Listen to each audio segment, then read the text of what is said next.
How Rome almost conquered Germania. What if the greatest turning point in European history wasn't Napoleon at Waterloo or Hitler during World War II?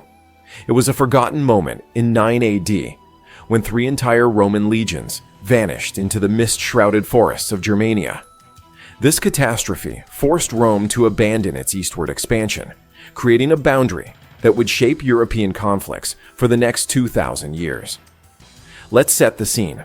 Rome's unstoppable war machine stood poised at the edge of history. Emperor Augustus had positioned 66,000 men across 50 meticulously constructed Rhine bases. The legion's eagles gleamed in the northern sun, ready to claim the vast Germanic territories. One man stood between Rome and its ambitions, Arminius, a Germanic prince raised in Rome itself, trained in their tactics, and trusted by their generals. What if this single figure had been removed from history's equation before he could unite the tribes?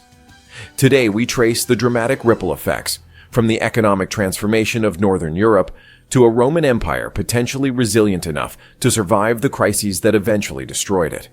This is the story of how a single forest ambush changed the face of civilization as we know it.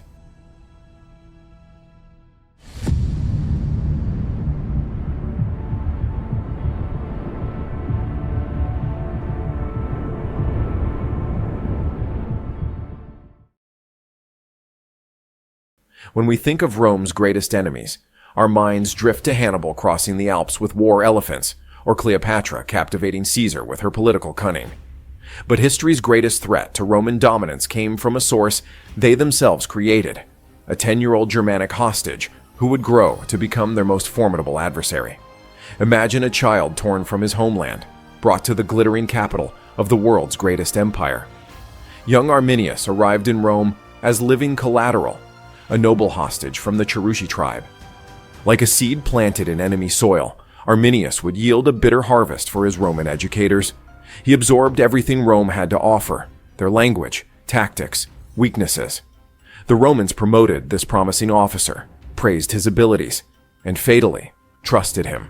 Every formation, every maneuver, every flaw in Roman battle doctrine was cataloged in the mind of a man who never forgot his true identity. Upon returning to Germania, Arminius achieved the impossible, uniting the chronically divided Germanic tribes against Rome. Fiercely independent chieftains set aside ancient blood feuds at his urging.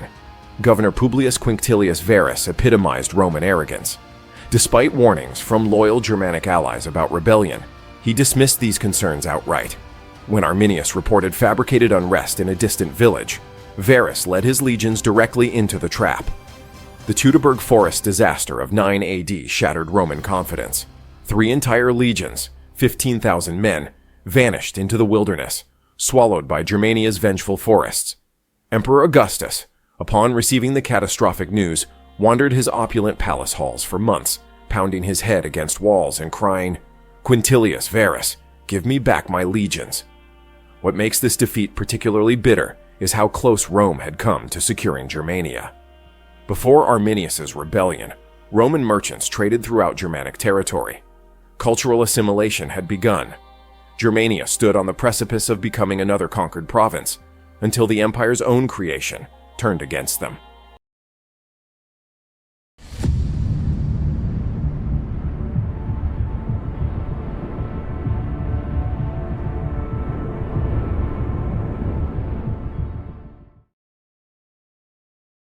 The footprint of Rome's grand imperial ambition lies buried in German soil, archaeological remnants of temporary settlements and military outposts that once extended east of the Rhine.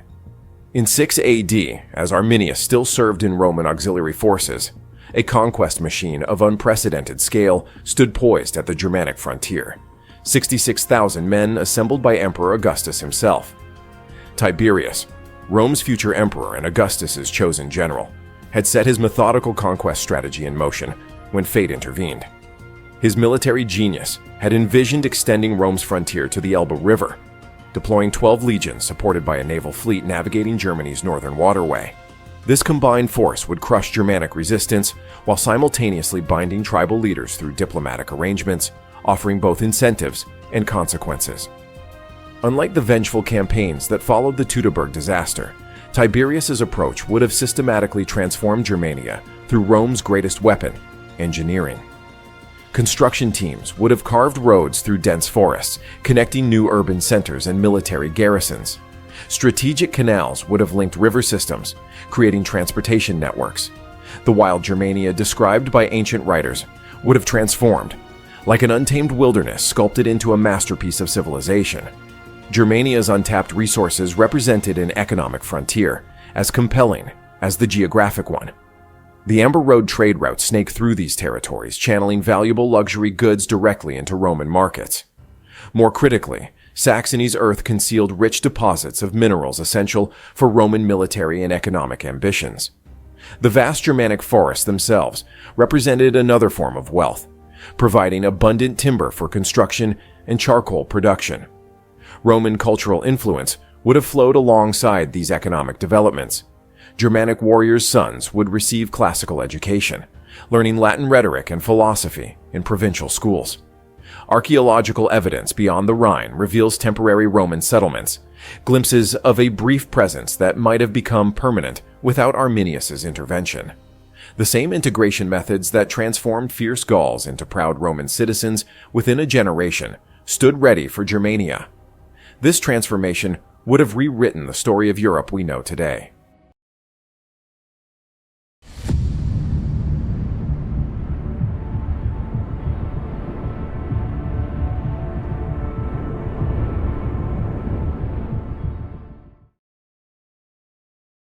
Those assimilation techniques that transformed Gauls into Romans might have done more than reshape Germanic identity.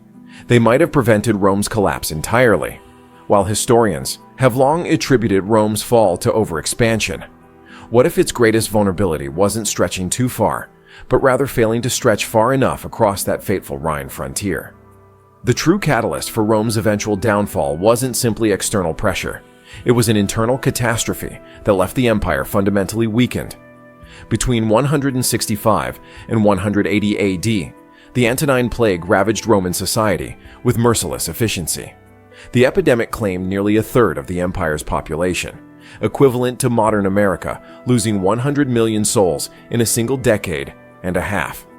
This demographic collapse tore through the fabric of Roman civilization. Trade networks disintegrated as urban centers, once vibrant hubs of commerce and culture, emptied into the countryside.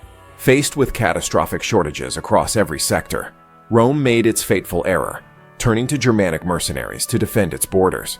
These foreign fighters gained intimate knowledge of Roman military tactics while maintaining tribal loyalties, creating a deadly vulnerability that would later prove Rome's undoing.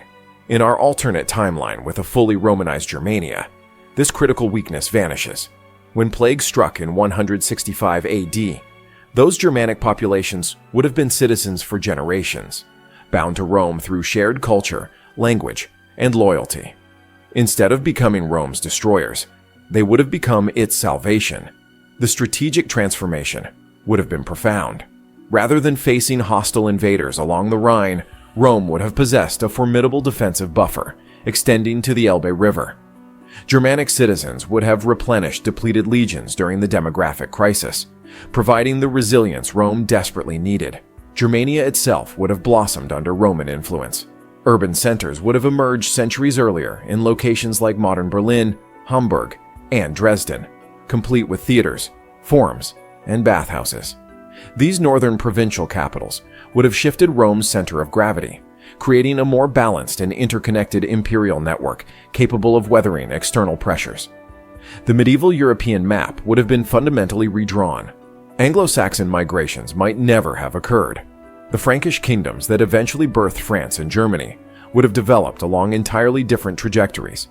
Christianity would have spread through established Roman infrastructure rather than through medieval missionary journeys. Most crucially, a Romanized Germania would have provided Rome with the crucial manpower, resources, and strategic depth needed to withstand challenges from all directions, particularly invasions from the east, such as those by the Huns. This alternative history potentially preserves the Western Empire for centuries longer, altering the entire course of European civilization. The Rhine frontier, that imaginary line drawn by Arminius's victory, became more than a border. It evolved into a psychological boundary, shaping the European psyche for millennia. German nationalists later transformed this battle into a foundation myth for German identity, erecting a massive statue of Arminius facing modern-day Latin lands. This forest ambush created the cultural fault line upon which European history would fracture repeatedly. Today's linguistic maps and cultural patterns across the continent reveal Rome's unfinished business. Walking the fine line between destiny and chance, one arrow could have tipped the scales of empires.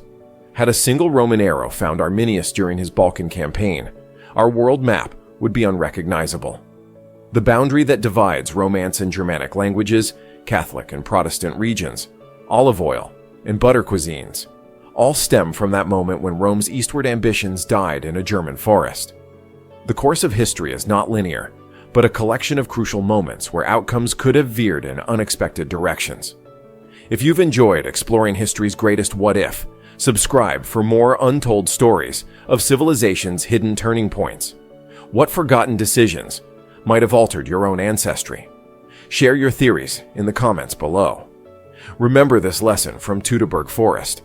Sometimes the most profound changes in history don't announce themselves with trumpets and proclamations. They whisper through the trees of forgotten battlefields, altering the destiny of entire civilizations. Moments where everything could have been different,